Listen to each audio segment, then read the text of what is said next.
On today's show, we are spending some time with the Northwest Canadian Greyhound League. We're out here in Nanaimo, and it's their annual Spring Fling.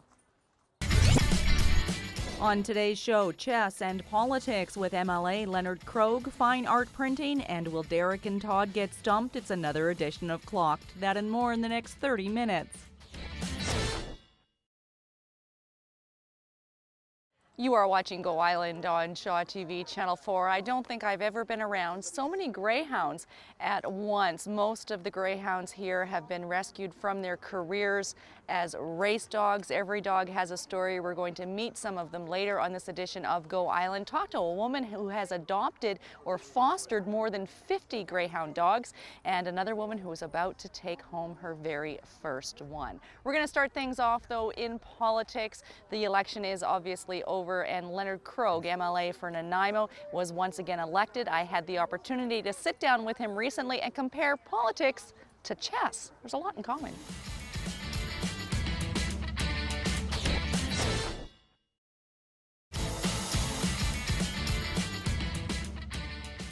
Yes, needless to say, Leonard Krogh kicked my butt in chess. He's very good, a great teacher, lots of patience. Congratulations, Leonard, for your re-election. You are watching Go Island on Shaw TV Channel 4, and today we are in Nanaimo at the annual Spring Fling of the, I want to get it right, Northwest Canadian Greyhound League, and Maureen Nelms is the Vice President. What is the league? Let's start out with the big picture.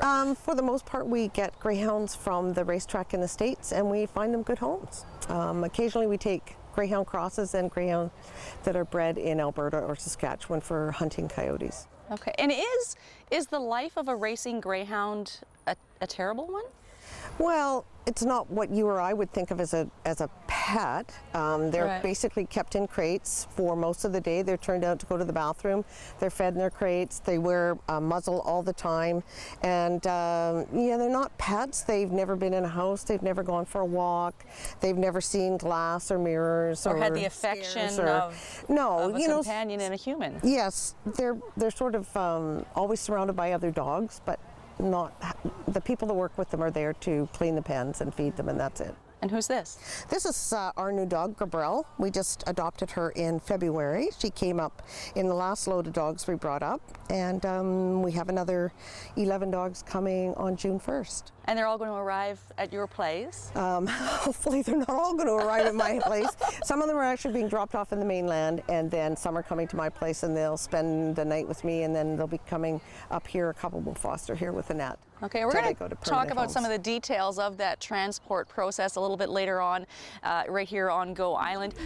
Why are they wearing muzzles? They're very calm dogs. Maybe you could tell me a little bit about their personalities and why they have to have those on. Well, they are bred to be competitive when they're running, and they also are very playful, and they like to play with other dogs by jumping on them and grabbing them, which is, they're very thin-skinned dogs. So just when you've got, 10 or 12 or 40 dogs running loose at one time, they're muzzled just to keep everybody safe. If they're not muzzled, they're on a lead. One of the things we'd noticed here is there are a lot of dogs in one place. We've heard no barking, no fighting, no little tuffles or scuffles. It's very calm and peaceful, and yet there's lots of dogs here. And basically that's also because they're bred to be competitive, but they're bred to be friendly. If they're aggressive with other dogs, then they would be warned off the track immediately, and they wouldn't be allowed to run. And if they don't run, they don't make money. And if they don't make money, they don't keep them anymore. And is that where the organization comes in, is to save these dogs from being put down? Yes, we're one of many organizations in North America, and we usually place probably 35 to 50 dogs a year. Wow. We're pretty picky about where they go.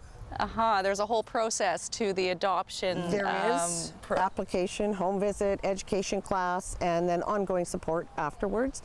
So if people have questions or problems or concerns, and then we have events like this so that they can come out and talk to other people and have their dogs run around and enjoy being just dogs. How'd you get involved? I adopted my first two greyhounds from the States in 1990. People kept asking me about them after that. Well, where could I get one? So the next thing I knew, I was volunteering with a group, and after that there was a group started in Canada, so ended up becoming an adoption rep, and just kind of gone from there. And how many do you have? This is the only one I have right now, but she's our 7th. Okay. So, and they live a fairly long life. They generally live 12 to 14 years. So, yep, she just turned 5. We've just had her a few months, but she's working out really well. She seems to have grown attached to you there, right by your side, and seems quite content. Yeah, she's actually a daddy's girl. She likes her dad. Maureen, thank you.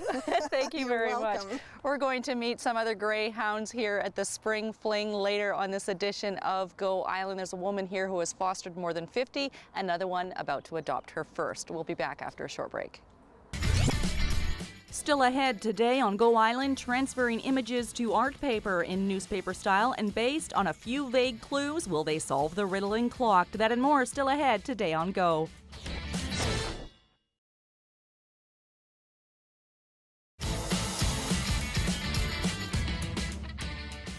You're watching Go Island on Shaw TV Channel 4, and today we are surrounded by greyhounds. And I'll admit that I haven't had much opportunity to spend time with these dogs, and they're fabulous. They come over, they say hello, they're gentle, they're kind, they're very sweet, they're very beautiful, and it's easy to see why all the folks here have fallen in love with greyhounds. It's the annual Spring Fling for the Northwest Canadian Greyhound League.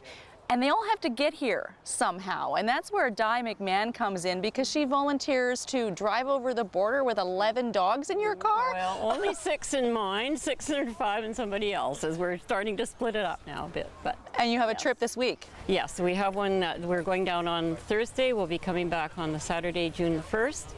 And the trick is to try and get down there and pick up the dogs when they come right in to Tacoma from Colorado, because the woman who drives them all the way out here works all week. She drives these dogs out on her weekend, and she turns around and drives all the way back to Colorado overnight, and there's nowhere to put them in between. So we have to be there to pick them up when she gets there, and everybody, all 35 of the dogs are all sorted out to different groups. We take our dogs, we throw them in the car, and we drive like crazy for the border, because we never know how long we're going to get stuck there for. And what have the dogs experienced at that point? I mean, when you meet them in Tacoma, they've been on the road, they don't know what's happening in their lives. Have they come from traumatic situations? Well, it's been very regimented when they come from the track, usually from Florida right now. They've lived very regimental lives. They've never seen other animals other than greyhounds, right, and people, and they've never seen stairs or windows, or they've lived a track life. But they're very trusting, and will go pretty much where you take them, and they're very good at just sort of saying, okay, I guess this is where we're going, but they're nervous. And how many times have you made the trip? Oh, I've been doing it for years, so probably at least 10 or 12, I would think. And so you've got 5 or 6 of these dogs just free in your minivan. Yes. And what do the border officials say? Well, it's actually, that is a problem. It's becoming more difficult. They used to let us go through on a charitable ID, or a charity, and as long as you explain what you were and you had a message or a letter explaining what you were doing, the dogs weren't worth anything, then they were okay. But now they've become fussier. They want, they're collecting GST, which means we have to fill out a lot of paperwork, and when a lot of it has to be done right at the border. And the first couple of times I didn't have a clue what I was doing. I didn't know the answer to, excise tax, what, I didn't know what any of these things meant, and they can't really help you too much. So I was stuck at the border for a long time, not knowing what to do. What an and meanwhile, adventure. you have to leave the dogs in the van while the, air conditioning's running, because it gets very hot. And then you've got to try and get on a ferry, what a because relief you don't to get get stuck home in Vancouver. then. So once we get here, they're happy, and we're happy. Okay, thank you. We're going to talk a little bit more about what happens once the dogs get here to their new home on Vancouver Island later on this edition of Go. We're going to throw things over now to Jocelyn Matwee. It's a printing press, but not for newspapers. This particular press transfers an image to fine art paper.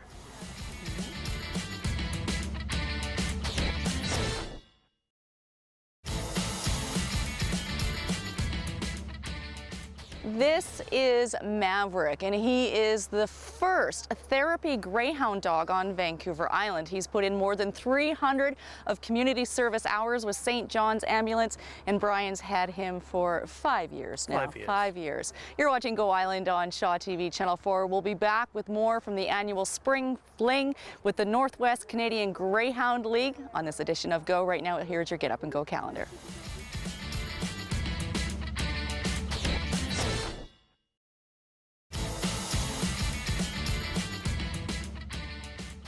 You're watching Go Island on Shaw TV Channel 4, and Kelly Robinson is behind the camera today. She's getting nudged by these very friendly greyhounds, and they're all coming over here to see what is going on. And Annette is very familiar with greyhounds. You've fostered more than 50, is it 50 now? 50 exactly, with number 51 and 52 arriving next weekend. How many at one time then in your house? I usually take 2 at once. Because if Okay. you have one, you might as well have 2. And you started how many years ago? I started 12 years ago when I adopted my first greyhound, and I met her and I went, oh my gosh, this is a greyhound? I had no idea. Mellow, calm, loving, amazing. And I got hooked, got addicted. And how did it come to be that you were sort of fostering one in the first place? I just, I live a dog lifestyle, and it just seemed to be the right thing to do, to take as many off the track as I possibly could. Right. And the more foster homes we have, the more dogs we can get in off the track. So that was kind of one thing led to another, and 50 dogs later, there's a lot of happy dogs out there. Do you now. have the record? I don't know do you if have I the do or record? not. I really don't know, but I wouldn't mind finding out. Is it a bit of a competition thing within the league? I don't think so. No? Okay. But I think I might come a close second to possibly Brian, but we'll see. Okay. Now, the Northwest Canadian Greyhound League has taken, rescued, saved more than 800 dogs, and the first dog that Annette fostered was number 11. Now, someone who's new to this, and you say, Lila, that you actually failed at fostering? Yes, we failed at fostering with this dog right here, Dewey. He dove into our hearts. We got him. We were supposed to have him for 2 weeks. Where he went, there were a couple of cats, and not all greyhounds are good with cats. And so he was returned. And then we just couldn't let him go. 7 months later, so he wasn't picked up off the website, and he loved it where we lived, and we could tell. And so, never mind, Dewey. He wants to run now, right? He does. He wants to run. So it's a mutual. Totally mutual. Yeah, Yeah. he fit right into our family of already 2 previous greyhounds that we have. So now we have 3. Excellent. Yeah, Thank you. thank you. Congratulations. Thank you. We're going to throw things over now to Todd Jones and Derek Johnstone. I don't know if we're going to be saying congratulations to them this time. It's another installment of Clocked.